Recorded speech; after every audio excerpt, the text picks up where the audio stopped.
Despite its childish and wildly immature nature, Talking with Dinosaurs is not intended for children. It has sweary words, sexy talk, and bad thoughts. It is for entertainment purposes only, and while care has been taken to keep information as accurate as possible, paleontology is an ever-growing field with new data and theories constantly changing how we see these prehistoric monsters, so we make no guarantees about accuracy. I mean, not that it matters, paleontologists are just making it all up as they go along anyway. Also, Mum, I'm still very, very sorry.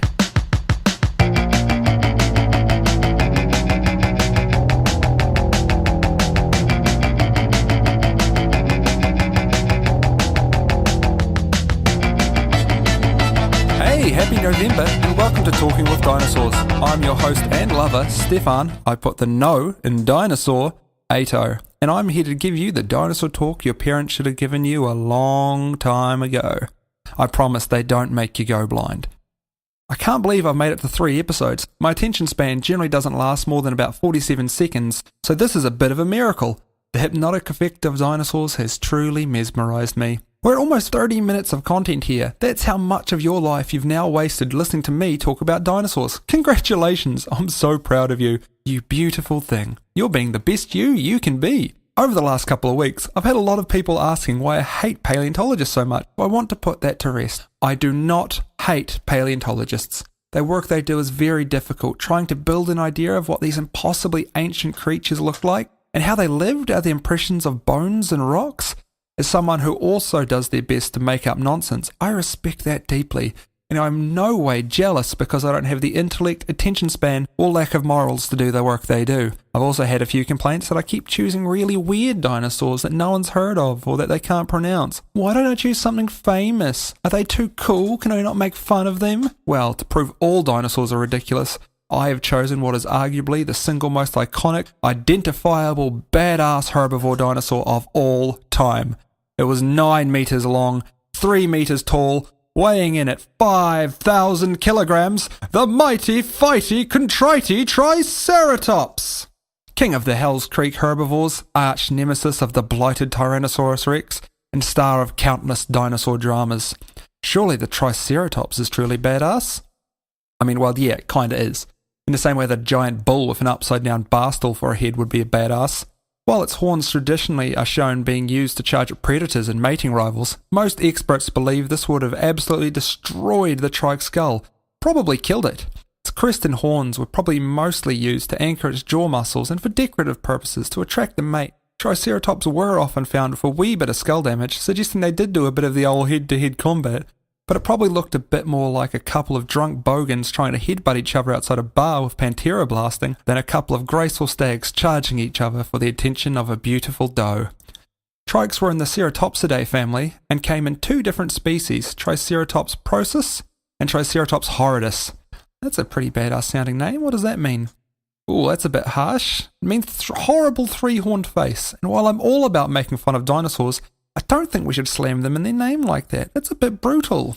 Now, the Triceratops is actually one of the dinosaurs we know the most about, as they are one of the most common fossils found in the United States.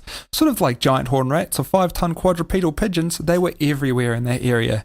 Because we have so many fossils, we even have a few of petrified skin imprints, which prove pretty thoroughly that they didn't have feathers. What they did have was a mix of small crocodile-like scales, sort of larger scales as well, and there was some suggestions of irregular patches, paw-like holes. What could they have been used for? Well, some people suggest that quills could have come out of them.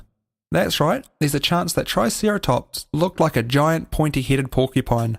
It's not likely, but it's certainly possible. Its smaller relative, Psittacosaurus, had spines growing out of its tail after all. Another side effect of it being a well-known dinosaur is often shown in the media, like its minute and a half of screen time in Jurassic Park spent being god-awfully sick, its 30 seconds of screen time in Lost World being tranquilized, it's 7 seconds of screen time in Jurassic Park 3, and it's 10 seconds in Jurassic World. I don't know what Universe will have against the old stoolhead, but they really need to buck their act up and get him in there more often. They're often seen fighting T-Rexes in movie and medias, except the Jurassic Park series, which is probably a fairly accurate representation of them. They lived in the same area at the same time, about 70 million years ago in the late Cretaceous in the Hells Creek area. Trikes have even occasionally been found with Tyrannosaurus bite marks in them, sometimes healed, sometimes not, suggesting that it gave as good as it got in the old battle to the death department. While they probably didn't full bullrush predators like Kiwi school kids about to break an arm, they probably could have given them the old jabberoonie to the guts, which tends to put off the vast majority of attackers. Especially since, as far as we know anyway, dinosaurs didn't have antibiotics. Pretty weird to think about really, but like humans as little as 100 years ago, something as simple as a minor cut could lead to a potentially fatal infection in even the most ferocious of dinosaurs. The bacteria is truly mightier than the claw. Now I have a bit of an admission to make here. As I'm saying these things, I'm beginning to realise that Triceratops actually was pretty fucking badass and fairly cool despite looking ridiculous. It makes it even harder to talk about what I have to talk about now.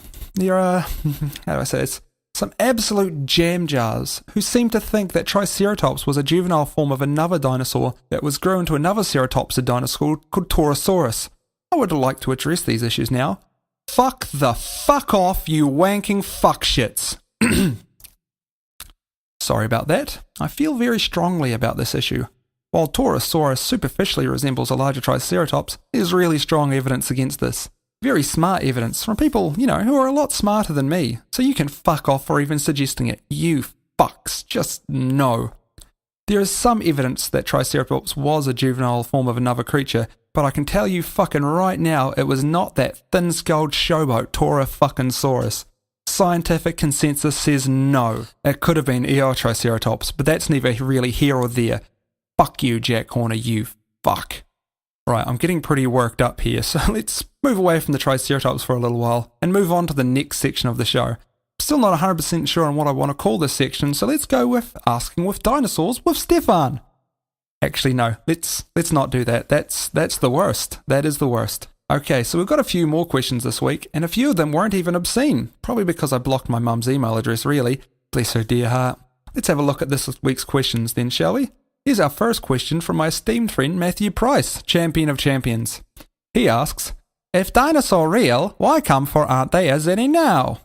Well put, Matt. Very eloquent. You know what? I don't know.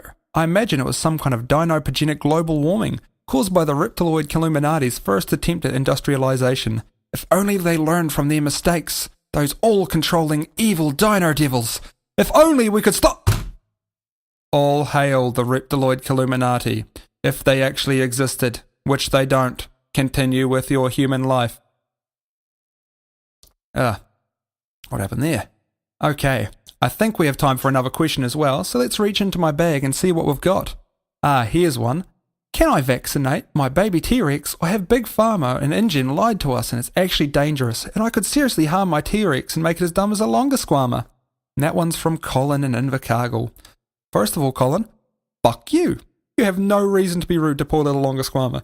It's got a hard enough life with its stupid little back spikes and stupid little body.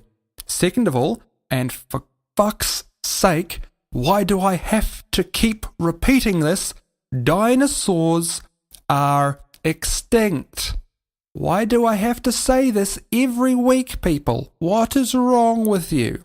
And third of all, you can always trust Big Pharma. I should know, they pay me well enough to say so. InGen, however, is a completely different story. They could probably be trusted on vaccines, but their shady business practices have led to a string of suspicious deaths and a hugely profitable movie series starring Sam Neill, Jeff Goldblum, and Chris Pratt. Such amazing casting can't be natural. Some kind of blackmail must be going on there. Well, this brings me to the end of another Talking with Dinosaurs. Thank you again for tuning in to hear me prognosticate on these post-Permian polythemes. As ever, if you have some suggestions for the show, be it a beastie you want me to scream about, or a question that you feel will tickle my dino bone, feel free to email it to talkingwithdinosaurs@gmail.com, tweet it with the hashtag TalkingDinoCast, or put it on the Facebook page. We're now on YouTube and iTunes as well, which if you're listening on those platforms, you'll already know because you're doing it. It's always good to know you've got other options if you haven't tried them yet. If you feel like doing me a killer favour though, feel free to jump on iTunes, give me a review, or pop on YouTube and give me the old proverbial like and subscribe. Get my precious vanity through the roof. And as always, please share it with everyone. Literally everyone. Your nan, Aunt Barb, your creepy racist cousin Freddie. Nah, actually fuck that guy. Just go down the street with like a UE megaboom or something, blasting it. Play it in your classroom, your work, your place of worship when everyone's busy, and definitely tell anyone who likes dinosaurs, laughs, or annoying gingers who rattle on for 10 minutes at a time about boring bullshit. I'll totally owe you one, and you know I'm good for it. Alright, well, I'm outies everybody. I'm Stefan Ado, and we've been talking with dinosaurs. Have a great day.